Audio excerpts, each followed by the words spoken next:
So, ladies and gentlemen, this right here might be the most important laptop for Windows on ARM. So this is the Lenovo IdeaPad Slim 5 and it comes with the Snapdragon X Plus inside. And for the price of Rs 50,000, this is the most affordable Copilot Plus PC in the market right now. Alright, so let's find out how this laptop performs and what is Lenovo offering for this price tag. And at the same time, see how it stacks up against the MacBook Air M2. Alright, if you're here for the first time, I'm Ashad.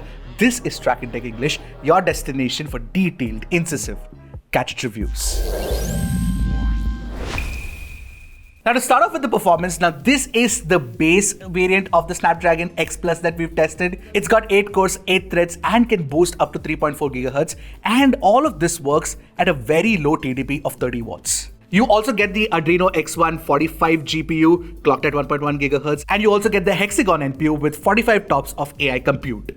And that's not it. This laptop actually has 16 GB of blazing fast LPDDR5X RAM type with 8000 mega transfers per second speed. Plus there's also a 1 TB Gen 4 SSD for storage. Now this RAM and storage configuration is definitely super quick, but it is not upgradable. And I'd give full marks for connectivity as well, because what you get is Wi-Fi 7 and Bluetooth 5.3 support. And now for the fun part where I'll actually talk about the performance of the machine, but compare it against the Apple MacBook Air M2. Now why the M2 and not the M1? Because M1 is obviously old news now, and the M2 is routinely available for about 67,000-70,000 rupees during sales. That still makes the MacBook Air M2 slightly more expensive than the IdeaPad Slim 5, but I really wanted to see how this stacks up in performance. In benchmarks like Geekbench 6, Cinebench R24 and Geekbench AI, the machine performs really well.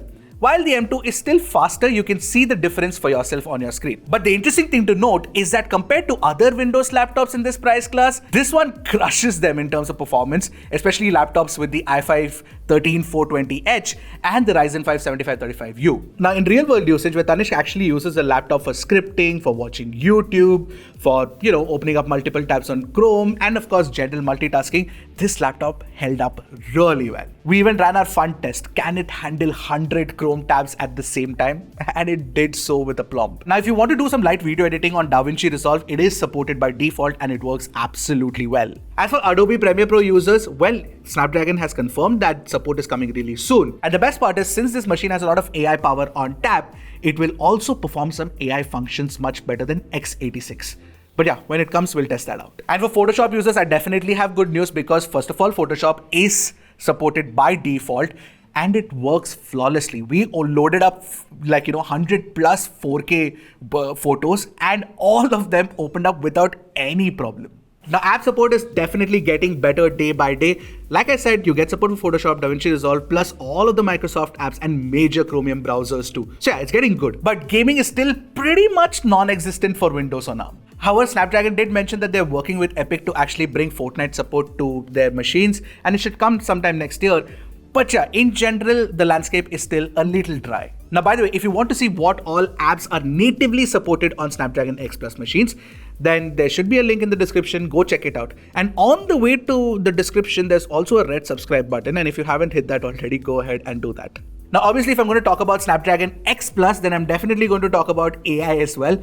Because in general, AI experiences on this machine has been really good, especially the ones that you get with Windows, but even otherwise. For example, with Windows, you can use Co-Creator in Paint to generate AI art instantly. You can even use live captions in languages like Japanese. We tried it, it works really well.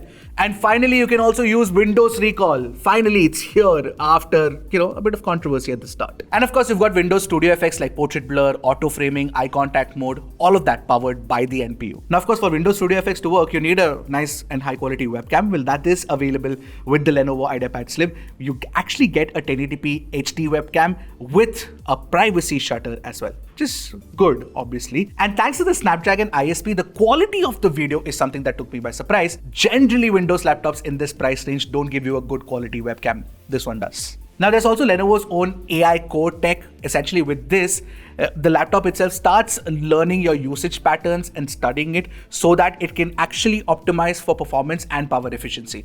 Now, when we tried it out, it legit did work well. So we're surprised by that tech itself. It works in the background, but it works well. Now, as for the battery, you get a 57 watt hour battery and you get a 65 watt Type-C charger that you also get within the box, by the way. And what obviously surprised us was the fantastic battery life that we got with it. Tanish was actually using this machine at 100% brightness with the backlit keyboard on, and he still managed to eke out 9 hours of screen on time from it. So if you lower down the brightness or use automatic brightness, you can expect anywhere between 10 to 11 hours of screen on time, which is also very, very good. So basically, after a long day of work, you can get tired, but the laptop won't. And if you ask me, the build quality is a win on the IdeaPad Slim 5, primarily because it's an all-metal build. You also do get support for military standard 8108 certification. It feels very premium and sturdy. The entire build feels very premium and sturdy, and plus it's only about 16.9 millimeters thick and weighs about 1.5 kilograms, so extremely comfortable to hold and use. And it does pass my favorite one finger lid lift test without actually wobbling. Now the port selection is also generous. What you get are 2 USB-A ports, 2 USB-C ports, of which one is PD 3.0 plus DP 1.4. And you also do get a micro SD card slot. Does the MacBook Air give you that? Now as a creator, I would have obviously loved a full-sized SD card, but we'll take what we get. Now to talk about this keyboard, and I really need to mention that it is one of the best I've tested on an Ultrabook. You get the perfect amount of spacing on the laptop. You get white backlighting, by the way, and the key travel is so good that the typing experience is fantastic. The key travel is in fact better than the MacBook Air M2. Of course, I don't get that clacky sound that I get with the MacBook Air M2, but on some occasions, I actually prefer this keyboard over the MacBook Air 1. And with the keyboard, you get a precision trackpad, which is fairly large, and you also get a fingerprint sensor. So you're all set. The display of this machine is a 14-inch IPS LCD panel. You actually get 1920 by 1200 resolution and 60Hz refresh rate as well. It's got a 100% sRGB panel, by the way, so it's pretty color accurate, and it's got solid viewing angles as well. And for a machine that's about 50,000 rupees, you actually do get solid brightness too, and HDR video playback on YouTube is also possible. Now to round up the multimedia experience, you've got 2 upward firing speakers, and this is where I was slightly let down. I felt like they could have been slightly louder and richer. Take a listen to it for yourself.